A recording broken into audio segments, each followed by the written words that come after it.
तो आज मु बनई ट्विस्टेड सिंगड़ा। आज स्वामी संध्या बेले वर्षा पाग देखिकी कहले किछि छणाछणी जिनस बना आउ मु फोन चलाउ चलाउ मोर नजर रे पड़िला ट्विस्टेड सिंगड़ा। प्रथमे मैदा रे कला जीरा लुण रिफाइन तेल पानी देकी गोलेकी गोटे डो प्रस्तुत करके 15 मिनिट पई रखिदेली। तापरे दुईटा सिझा आलू रे लंका गुंड धनिया गुंड जीरा गुंड लुण धनिया पत्र आउ गोटे चमच कॉर्नफ्लोर देकी आलू मसला रेडी करनेली।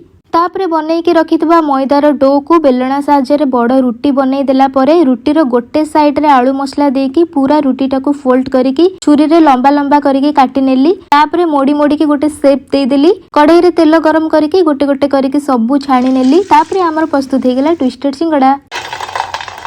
ए नियो खाओ खाई की को केमते जल्दी।